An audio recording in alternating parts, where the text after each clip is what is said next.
Breaking news. Greg Durbin takes one of his elderly lawn clients' fire pits. If you see him, tell him to give it back. Right. Also, you need to sign up with Ezra McCarthy at Green Frog Web Design. He has a single-page website for $99 a month. The nerds have Kris Kiser back on the show today. Hold it, this is not your typical Equip Expo rundown show. You're going to enjoy this. Hey, it's Aaron with the Mowing in the Dark Lawn Care Podcast. Hey, this is Tony's Lawn Care Talk. Hey guys, Cameron here with the Lawn Care Life in Missouri. Hey guys, this is Dan White with Lawn Care Unscripted. What up guys, it's Phil with Phil's Lawn Care. And you're listening to the Turf Nerd. Greg.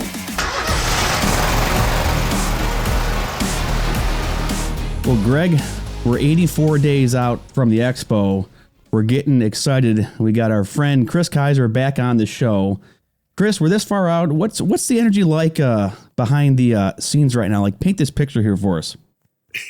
For us, it's not this far out. So it's starting to get busy for us. Labor Day is the big turn, right? So that's when the pricing changes. We get a lot of people coming in. So we're buttoning it up. We're finalizing the education, the classes, the structure, the setup. All of that has to be done so far in advance. Literally the layout of the show, the fire marshal approvals, the setup, how the tree comes in, what's the design of the track, the UTV track, et cetera. All those pieces are coming into place as we speak. So that's the final. And then the registration processing, contract processing begins in earnest. So it's actually August is a pretty busy time for us with the show. Well, Kris, you've got a unique vantage point to everything. So what's the industry look like or feel like in 2025? Candidly, tentative, uncertain. I don't want to get in a partisan conversation, but part of that is the political climate in the country, right? Some uncertainty. What do rates look like? What does home ownership look like? What's the economy look like? The stock market? All of these things affect decision making, and so companies, particularly companies that design and produce product over 3, 5, 10-year business cycles, it gets to be challenging, not knowing what some of the fundamentals are. As you know, we have a lot of labor in the business. And so there's a lot of legal labor, right? The green card labor, H-2B labor, legally seasonal labor, which is all under uncertainty. There's fear out there. A lot of labor jobs have dried up. That just makes it challenging, not knowing what it looks like. Other than that, the business is rebounding some. There was a post-COVID slump, but shipments and sales are up. It looks pretty good. The weather's cooperating. It's awfully muggy here in Louisville, but it's green. Oh, yeah. We're getting good water. So on the shipment side of the equation, product's moving. It's good. I know some people would like a little more certainty with rates. That's inventory control and pricing. But so far, so good. So with that being said, Kris, what trends have you seen kind of explode in the past year in this industry that you didn't expect from, I guess could be the Expo and the OPI kind of take? So, the evolution, the technology evolution. And so, the workarounds for labor shortages, whether that's autonomous product, robotic product, frankly, the reemergence of gas, right? The regulatory climate in the gasoline space has changed. And so there's some market pressure or some market changes there. Gasoline products are likely going to be available in certain marketplaces longer. So I would say you're seeing the technology, right? The autonomy piece, the remote control piece, the software piece, the ability to track your product, track your teams, where is it in the field, understanding that, boy, it's morning. I don't have my voice yet. That kind of stuff is really taking root, right? The newest software applications, those kinds of things. So time management, product management, that's really coming into fore in our business. I would say that is where there remains significant evolution and changes. I think one other thing, though, autonomous product, so you see it in the taxi fleets in San Francisco or Phoenix, a lot of autonomous product, but there are limitations. And I think our lawns and landscapes and managed green spaces are proving challenging for true autonomy, right? Getting around stuff, where are the property lines, et cetera. So there's some real world.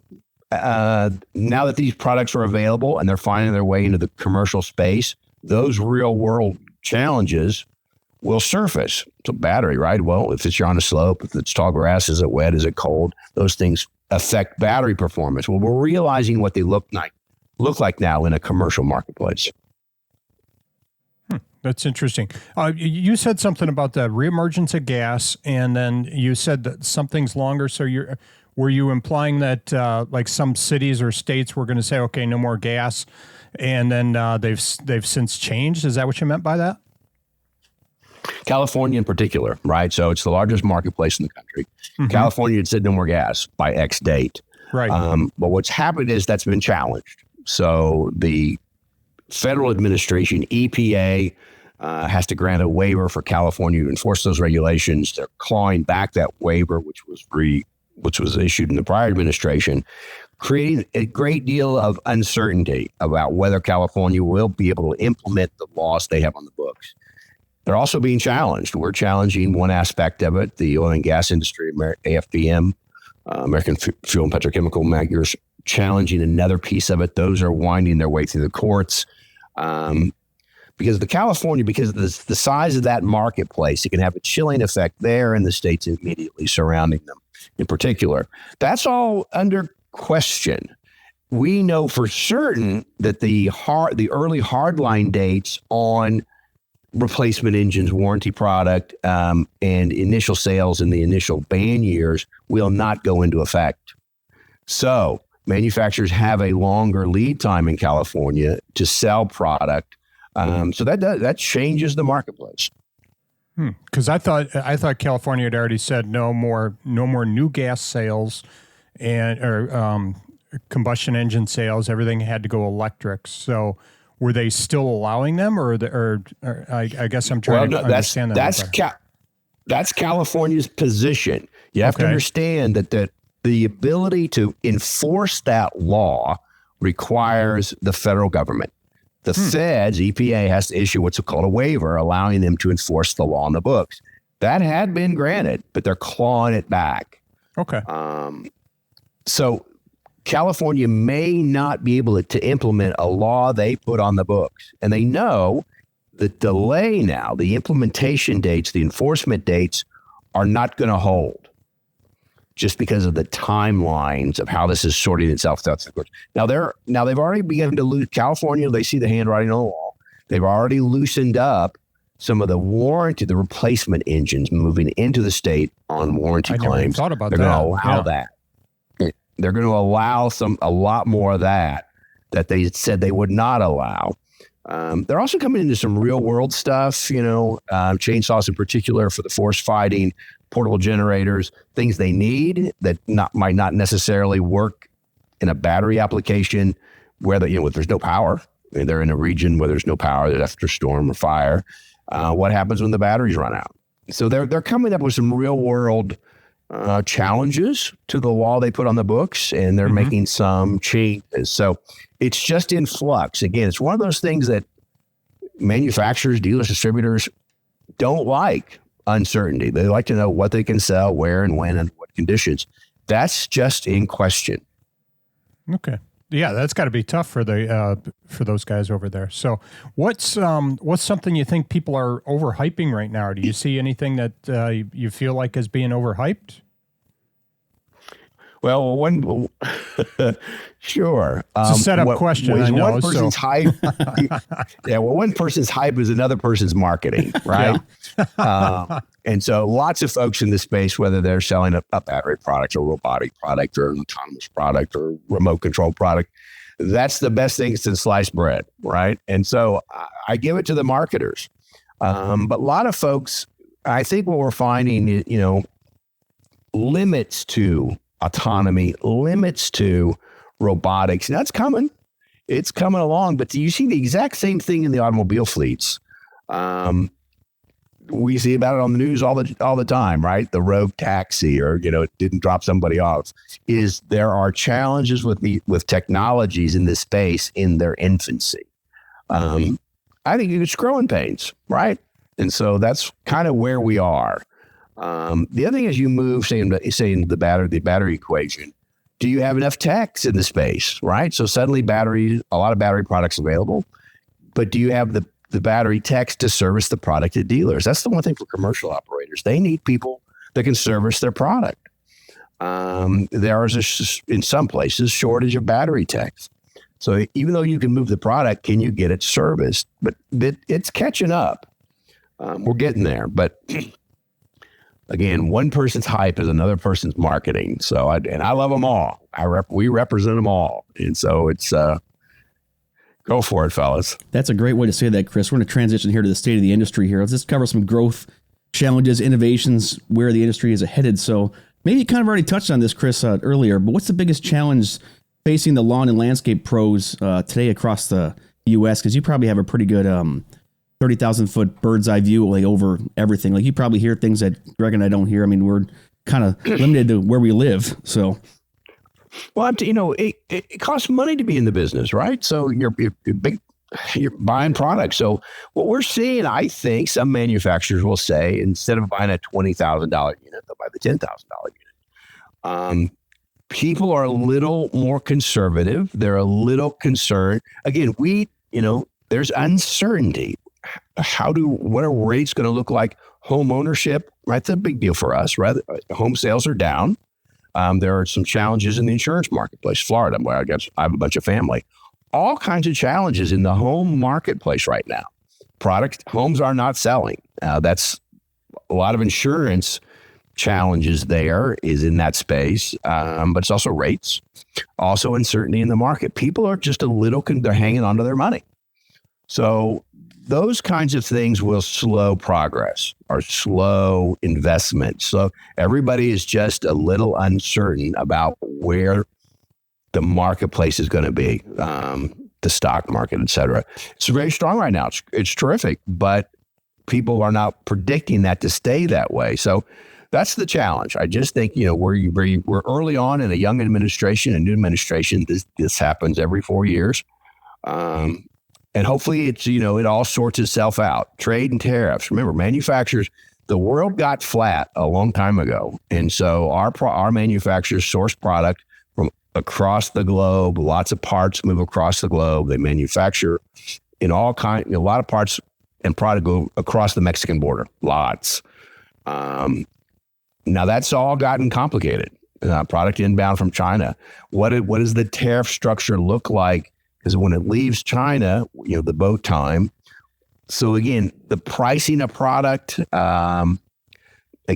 uncertainty is all I can say. Is so those kinds of things weigh heavy on decision making when you're buying a fleet of mowers or you're replacing all your blowers. These are big dollar decisions. Okay. Hey, going back to your, you had said something about the greatest thing since sliced bread. You ever hear George Carlin's comment on that? No. His comment was just what was the greatest thing before sliced bread. So. And there's always something around the corner. Look, we're going to be just fine. So many of our purchases are needs purchases, right? These aren't jet skis. These aren't, our stuff's not, I think it's fun, UTVs, but it's not the fun stuff. We make working machines and they're doing a job. And our lawns, and that's the one nice thing about the business is we have real recognition of the value of our lawns and landscapes and our managed green spaces. To community, to family, to health and wellness, stress and anxiety relief. It's important. And the work we do is important. And so that stays. We're going to be fine. It's just that transition. We're in a period of technological transition, politics transition. Again, the feds are fighting some states. The states are fighting some feds. That's not unique or new, but it does make for an interesting marketplace. That's fascinating. Okay. So with that, do you think we're tightening as growing or tightening as an industry? Right now, shipments are looking pretty good. The past, COVID was such a huge run up, but you cannibalized future sales. It fell off. We're rebuilding now, so a lot of those inventories were full. They've been sold through. Shipments are good right now this year. One of the challenges for guys in the snow space, we just haven't had snow for how many years now, right? Oh, yeah. Yeah, it's been tough. Lots of guys in the snow. It's been very tough. And so you're getting snow, in Birmingham, Alabama, Louisville, Kentucky, and Atlanta. You're not moving snow product. Those people aren't buying snow throwers. You need that snow in Philadelphia and Boston and Minneapolis where you're not getting it. So the weather's not cooperating fully. So though there are some challenges, that's one of the challenges with our business. It's weather dependent in many spaces. And so it's not particularly helpful. I know on the snow side that, that if you push snow, if you're a landscaper and you push snow, puts you in a cash position for spring purchasing and there ain't no snow, that's a challenge. Oh, so, for the snow folks, I hope we get some snow. I hear you on that, Kris. I plow snow with my buddies in the winter, and you're on call all the time. We're in southeastern Michigan here. We had more salt events this past year, but this is a good question that I wanted to ask you because you would have probably a good perspective. Where are you seeing the most innovation right now? Electric, battery, robotics, business practices? Like, where's the most innovation? Yeah, it's the evolution of that, right? So robotics came onto the scene, and they looked like your vacuum cleaners, the little bitty guys. Now they're the size of cars. And so, they've evolved and they do, technical mowing. So sports field, fairways, greens, specialized services. So, and more people and more players in the space. And so that's the nice thing about technology. I remember the first, years ago now, when I first saw the first sort of robotic mowers, I'm like, oh my gosh, how can that work from a safety standpoint? And it does, right? They've built that into the technology. They built in the safety applications, but it's evolved. And so now these products, lots of companies have them. There's a lot of diversity in those products. And that's what I think. And again, same thing with the remote controlled stuff and the software applications that let you track your product, track your product's performance. Where is it? How's it performing? So the machine breaks down. It can tell you, hey, I broke down. I'm over at such and such. So that's time management then. So it's asset management, time management, and that's where you can make your margins, right? Making money. So I think it's the technology that is evolving.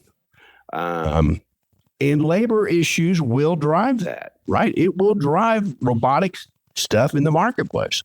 If landscapers don't have labor and they got clients to serve, putting robots in the space may serve that need. So I just think we're seeing the evolution of a lot of technology that has become available to us. GPS tracking, right? So you can program stuff.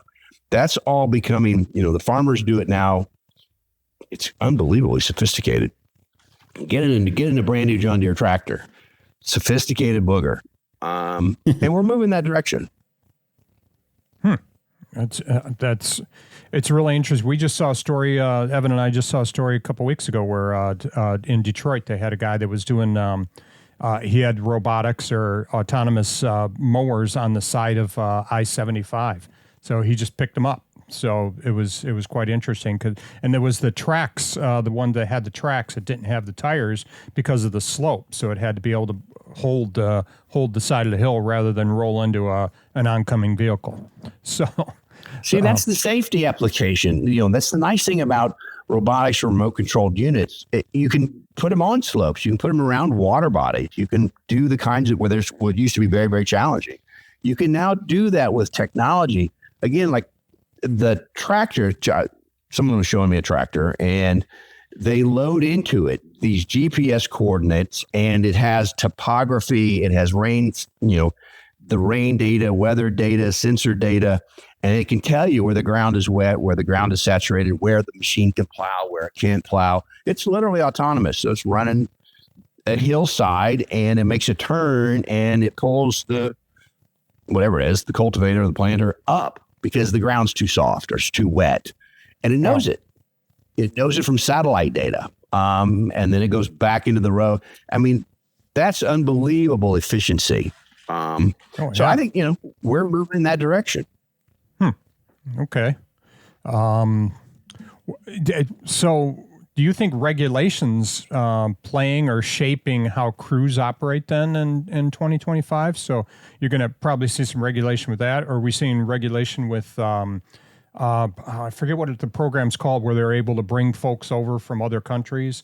Are any regulations interfering with that or playing a part of that, or just regulation in general? Oh, gosh, yeah. You bet. All the immigration stuff, again, I don't want to get into a part of this conversation. It's very, very challenging right now. So hotels, motels in New England can't get their chefs and their seasonal hotel crews out of the Caribbean. And people are concerned, again, even people who are illegally, green card folks, people who are here on H-2B visas, there's a fear. There's a lot of crackdown in the immigration space. ICE is very active. That has a dampening effect on people's willingness to get out and work, or they're concerned that they'll get swept up and maybe processed legally over time. But it's just a concern right now. It just is. Now that hopefully sorts itself out. Again, we're very early in a new administration. But yeah, that regulatory piece is a factor. Remember, there's also changes in, there was a new directive from EPA on gas cans. Remember, they had gas cans. I'm not a big fan of the new gas cans. They don't work very well. No, they work. They're lovely. trying to roll. Yeah, they're trying to roll back a old order on gas can design.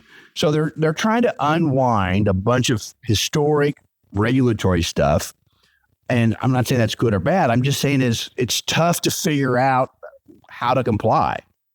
What's legal today? What's not legal? What's going to be legal tomorrow? I don't want to buy this if I can't use it. That's affecting decision making. Gasoline. Is it available? Can I use it? Is it going to be banned? Is it not going to be banned? We don't know. I just don't know. I don't know how the California cases are going to play themselves out. But there's a fight between California and EPA. So if the state says you can't use it, the federal government says you can use it, and you're in the space, what do you do? Oh, yeah. We completely understand that. Kris, here for these. So how do you see the relationship between manufacturers and small business owners evolving? And then what's something you wish every lawn business owner understood about the larger industry? That part of the business is changing. A lot of the dealer body is shrinking. And that's what commercial applicators need, right? Big boxes are great. They sell a lot of product. But it's not necessarily the relationship that a commercial user needs, right? For service, repair, parts, et cetera, fleet sales. And that is changing. Now, that will evolve, right? So there's a lot of consolidation. There's a lot of, in the dealer space, a lot of the younger generations don't want to take on the smaller mom and pop business that their parents or grandparents had. And that's just changing. That's just evolving. But manufacturers have to deal with that. And that is uncertain. So there will always be a dealer community. Its size, scale, but configuration is evolving. I think that a lot of, again, the consolidations, size matters. So whether they team up with, in the ag space, that's just changing. And so that will continue to have some uncertainty for manufacturers, but there's a lot of established, as you know, in infrastructure for our manufacturers with their dealers. I think he muted himself. Sorry. I've got allergies, so I tend to mute myself. So so you don't hear me sneezing, coughing, and clearing my throat. But some people like that.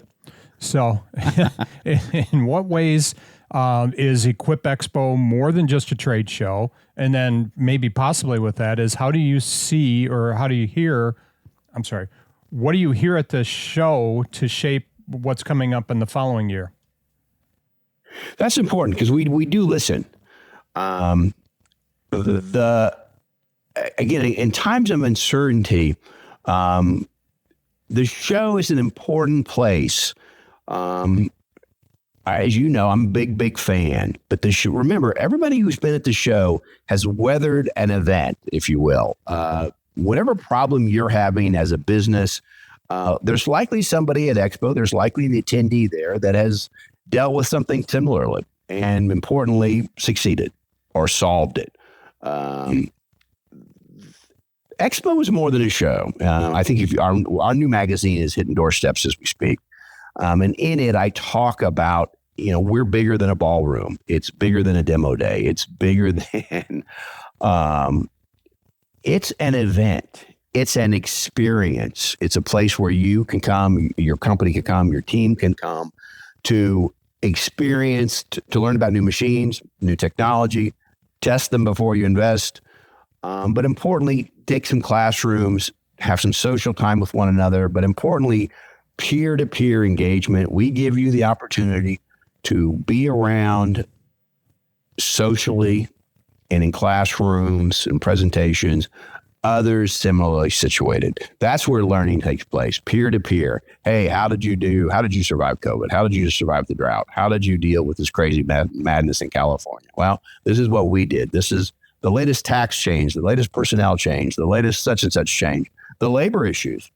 Hey, my H-2B stuff didn't come through. How did you manage? That's where learning takes place. And the nice thing about being a citywide here in Louisville, it's a Goldilocks town. It's the right size for us. Is everybody in your hotel, everybody in that elevator, some in these restaurants, they've all got an Equip badge. They're all coming to the show, and so it's easy to talk to. Well, you get lots of friends meeting one another. And I've done it so long now that I've met people that just, they just bought their pickup and their first couple mowers and they're out there and now they're a multi-million-dollar business.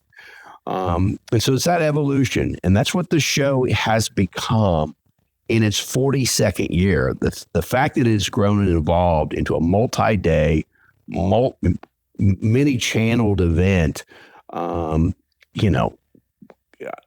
the 5K across the Big Four Bridge at dawn, right? Go to the concert with your family and friends and, adopt a dog, go to the thing. All these things can be done at Equip because it's an experience. And we want to create that. And we ask you about it. You guys are very good about it. Our influencer community, our podcasters, our attendees, we survey them, we talk to them, and more importantly, we listen. So we try to implement the things and recommendations that folks like you tell us about.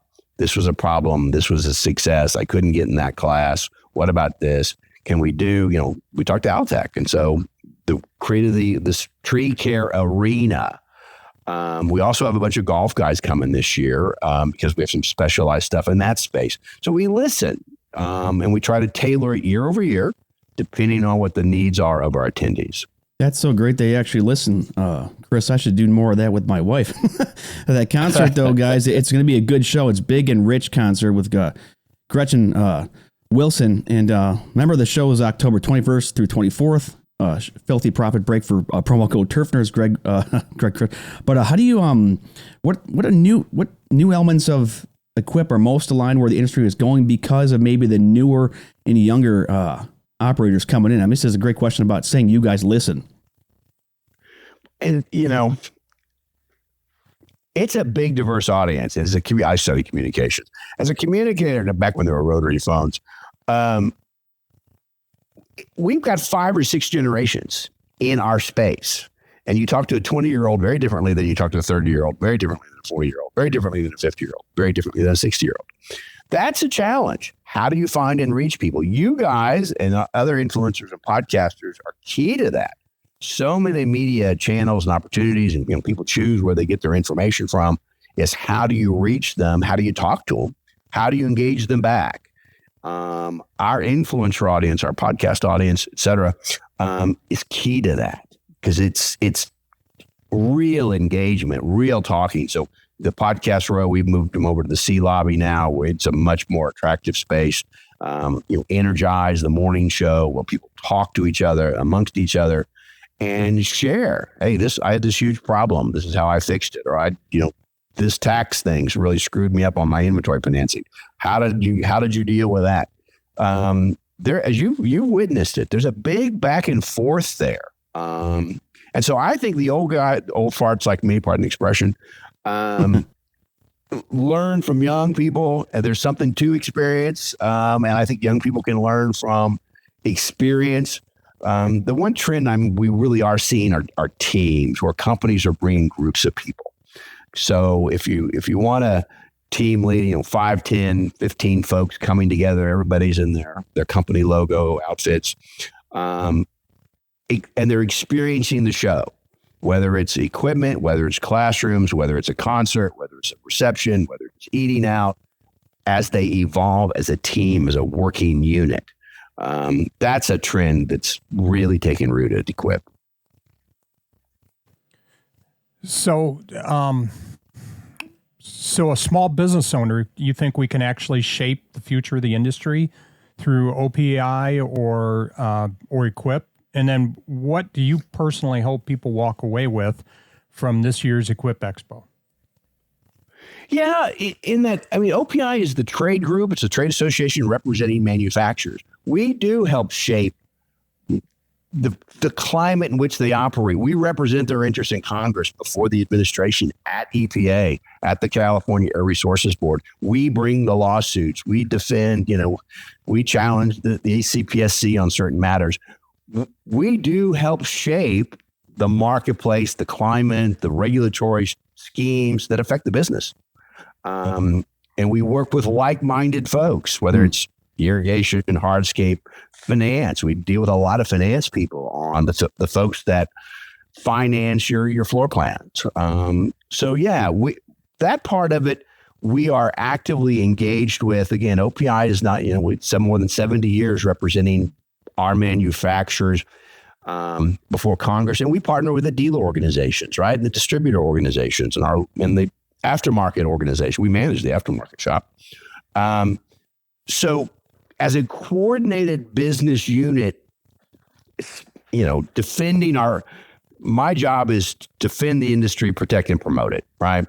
And so Equip is a OPI owns Equip. So again, do you have a cape? You said your job is to serve and protect?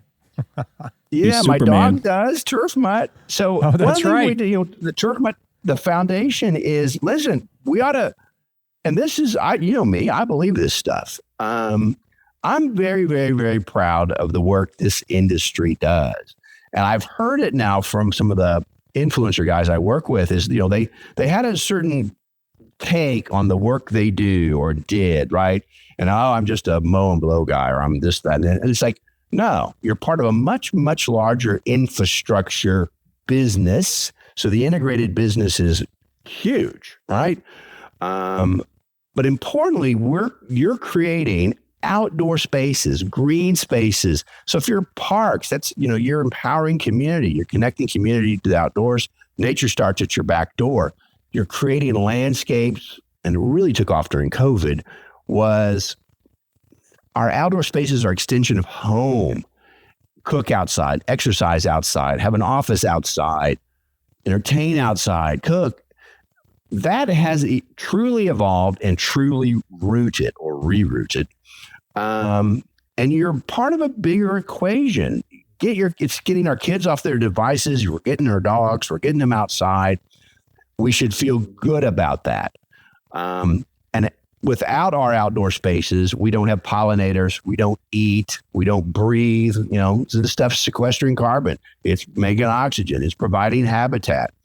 Nature's, it's a symbiotic relationship. So I'm very proud of the work our industry does, that our landscapers do, our designers do. And I encourage, I think we should all be proud of that.